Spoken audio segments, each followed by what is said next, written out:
La deuxième partie de notre émission, peut-on être confiant face aux gros messieurs, puisque pour l'instant, on fait presque sans faute, à part ce match du PSG. Mais sinon, on a tapé Lens, on a tapé Nice, on a tapé Monaco. Enfin, on est plutôt pas mal.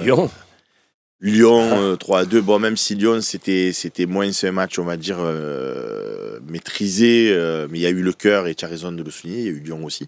Donc voilà, la seule contre-performance, le seul revers, c'est face au PSG à domicile. Tous les autres matchs, on les a gagnés, il n'y a même pas de match nul. Donc ça fait plaisir quand on se souvient des années précédentes où sur les gros... et en vrai, je te dis, on remet cette liste. Je te dis, en début de saison, je viens de te voir, je te dis, tu en gagnes 4, tu en perds 1. Tu choisis quoi? Quitte à choisir... Non, j'allais dire choisir le PSG parce qu'on perd tous les ans. Ouais, non, j'aurais préféré taper Paris et perdre contre... Bon, c'est vrai que je dis ça, c'est vrai que le Nice. prestige fait qu'on se dit on préférait gagner Paris. Mais là, tu te dis quand même la situation, quitte à perdre un match, autant perdre sur celui qui est premier, même si tu vas me dire cette année peut-être que... Mais gagner tous les autres alors que ton objectif c'est le podium, vaut mieux gagner tous tes concurrents. Paris... je reviens début de saison, sur la ligne de départ, tu ne te dis pas Paris est un concurrent au tout départ. Tu te dis Paris, bon, ils vont être en haut comme d'habitude. Nous, on est en concurrence, donc on a tapé tout cela et c'est bien. Après, Je suis d'accord sans être d'accord avec ce que tu dis, Ro, parce que en début de saison, on voit que Paris, ils ont perdu Mbappé, ils ont perdu ils n'auront pas un effectif avec des grandes stars cette année. Et toi, dans le même temps, tu fais venir Olbiak, tu fais venir Rabiot, tu fais venir Greenwood. Donc bon, tu te dis, on comble quand même le déficit. Début de saison, il reste à force. Ouais, il y a bien un jour où on va être sur la même presque le même pied d'égalité. Attention, à force de te renforcer, s'il vient Pogba et qu'il vient... Eux, en janvier, ils peuvent signer des chèques. Là, vous êtes rêveur, parce que Paris, ils ont une... Quand tu as un club qui a 2 fois ou 4 fois ton budget, tu n'y arriveras jamais. Tu peux y avoir sur un concours de circonstances, mais de dire que tu vas rattraper Paris, Paris va... quand ils ont 1 milliard de budget ou 800 millions et que tu en as 300, tu as un cut. Cette année, tu n'avais pas de Coupe d'Europe à jouer, alors que oui, ça leur pompe des forces. En plus, ça les met la tête dans le seau. La vie, regarde City, mais tu peux un pied devant l'autre. Ça fait 8 matchs d'affilée qu'ils perdent. Ça peut arriver à tout le monde. Cette année, tu as un très bel effectif, mais tu as une profondeur. Et Paris, ils sont pour moi plus ou moins en crise. Ils ont plus ce joueur clé comme ils pouvaient avoir ils ont plus avoir Mbappé qui les sort. Ils ont plus le type qui fait la différence. Voilà. Ça, on est d'accord. C'est un choix. Ils ont pris un entraîneur pour ça. On va voir ce que ça donne. Mais ils ont pris un entraîneur pour ça. Ouais, mais ils vont peut-être pas sortir de la Champions. Je suis complètement d'accord. Bon, Paris, on s'en fout. Exact. Est-ce que l'OM, tu abordes ce match face à Lille en te disant ouais, franchement, cette année, on est costaud, parce qu'en plus, les déboires qu'on a pu avoir au stade Vélodrome, c'est contre les petites équipes qui font de ligne de 4 et qui bétonnent. Là, on a du mal à trouver des failles. Mais contre Nice et Monaco, où ça joue au foot, on a vu des beaux matchs. On aurait pu perdre, on aurait pu faire match nul. Il se trouve qu'on a gagné dans les 2 cas de figure. Est-ce que là, contre Lille, tu es serein ou tu te dis attends, Seb, calme-toi. Lille, c'est costaud. Ça va être difficile. Lille, c'est costaud, mais je suis très confiant et je suis serein parce que Lille a joué hier aussi en Champions League. C'est ce qu'on disait tout à l'heure. Donc, peut-être que Lille a perdu un peu des plumes. Jonathan David, leur attaquant phare, a joué tout le match. Après, je sais pas, voilà, pour moi, la grosse incertitude, c'est Zegrova qui n'était pas dans le groupe, qui n'était même pas titulaire, donc je sais pas s'il sera là samedi, parce qu'il est blessé, donc je sais pas si c'est un coup de bluff, ou peut-être Romain pourra me répondre. Non, mais c'est pas... Mais il n'y avait pas Zegrova hier. Ils ont joué hier. Déjà, le président de Lille, là, Olivier Létang, s'est plaint de la programmation du match. Ça, il a raison. Il a raison. Ah oui, mais il a totalement raison. Bien sûr, tu joues un mercredi soir, tu joues un samedi à 17h. Exactement. Tu aurais pu mettre le match le dimanche à 21h en prime. D'autant, je précise pour ceux qui n'ont pas vu l'extrait, qu'il a dit l'OM était d'accord et le diffuseur était d'accord. Donc, et ça honore l'Olympique de Marseille aussi. Et effectivement, moi, j'aurais pas... j'aurais préféré jouer Lille, qu'ils aient leur récupération aussi pour nous, de se dire, voilà, on les joue dans des conditions... parce que quand nous... Et on aspire à être en Ligue des Champions l'année prochaine. J'aimerais pas tomber face à une équipe qui joue pas de Coupe d'Europe, qui dit non, on joue le samedi. Bon, après, les amis, c'est pas pour dire Lille, pas Lille, hein, mais l'Olympique de Marseille a souvent joué en Europa League le jeudi soir. Et quand vous comptez sur vos doigts, ça fait vendredi, samedi, dimanche. Non, mais l'Europa League, tu le sais, c'est la règle. Tu n'as pas d'autres trucs. Alors que là, effectivement, les clubs qui ont joué le mardi, s'ils avaient joué le mardi, le samedi n'aurait pas été choquant. Ils jouent les derniers de la Champions League et les premiers pratiquement du championnat. Ceux du mardi jouent le dimanche. Exactement. De récup. Je suis d'accord avec toi. Tant mieux, ça va nous. Je pense qu'effectivement, je suis d'accord avec toi. Ça peut être. Ça serait l'OM, je râlerais de fou. Et bien sûr. Mais c'est pour dire, vous voyez que c'est pas toujours contre l'OM. Voilà. Mais là, on ne parle pas d'arbitrage, on parle de la LFP. C'est pour ça qu'on peut être tu le vois bien que les arbitres ils sont nuls, Romain, tu vois. Oui, mais ils sont pas nuls. C'est pas un complot. Ils sont nuls avec tout le monde. Des fois, je me pose la question quand même. Voilà, donc c'est pour ça qu'on peut être confiant. Hier, en plus, ils ont puisé dans leurs ressources pour gagner ce match-là, parce que contre c'était pas facile. Ils gagnent 3-2, c'était vraiment un match difficile. Bon, c'était pas les foudres de guerre, Sturm Graz, mais quand même, tu vois, il fallait vraiment. C'est un vrai match de foot. C'était vraiment du foot. Après, est-ce qu'ils ont perdu des plumes? Je sais pas. Moi, comme j'ai dit, j'ai regardé le match hier. Quand je vois Jonathan David jouer tout le match, donc j'étais content. Moi, je me disais, tant mieux, il va se fatiguer pour samedi. Et voilà, pour moi, le joueur qu'il faut faire très attention, c'est Zegrova. Et il n'était pas là hier, donc je sais pas s'il sera en forme samedi. Après, l'avantage qu'on a aussi par rapport à eux, c'est que forcément, nous, on a eu toute la semaine pour regarder des vidéos. Peut-être qu'ils les ont même certainement regardées lors de ce match de Champions League pour voir ce que ça valait. Alors qu'eux, ils vont avoir aujourd'hui, si c'était une journée récup. C'est de la récup. C'est de la récup. C'est de la récup. Ils vont avoir de même pour préparer le match. Mais ils ont aussi un peu de ce surplus de confiance parce qu'ils ont gagné, parce qu'ils sont dans une position. Après, c'est les seuls cette année, Lille, qui ont perdu contre Saint-Etienne à Saint-Etienne, qui se sont fait accrocher par Montpellier. Il y a quand même des trous d'air. Oui, il y a des trous d'air. Après, les types qui rentrent hier, ils font une bonne rentrée, leurs remplaçants, donc ils ont un peu de profondeur.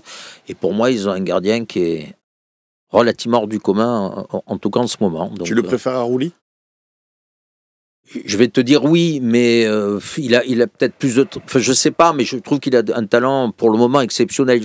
Rulli est excellent, c'est une très très très bonne surprise, mais je trouve que l'autre fait des exploits incroyables. Mais bon, après, ce sera d'autres très bons gardiens. Mais eux, qui devraient plus subir à Marseille, il va plus leur servir chevalier que nous Rulli, tout au moins j'espère. Ouais, ça devrait être ça. Après, ils ont aussi pas mal de joueurs club. Benjamin André. Alors lui, c'est un phénomène de joueur de club. Lui, il sera à l'OM. Je pense qu'on en ferait une star. C'est notre Rongier, c'est le Rongier du LOSC. Un petit peu. Il me fait penser à Rongier, moi, même poste, même caractéristique. Pour moi, Benjamin André, c'est le Rongier du LOSC. Mais ça sera un bon match. Ils se sont renforcés défensivement, en plus avec des joueurs expérimentés.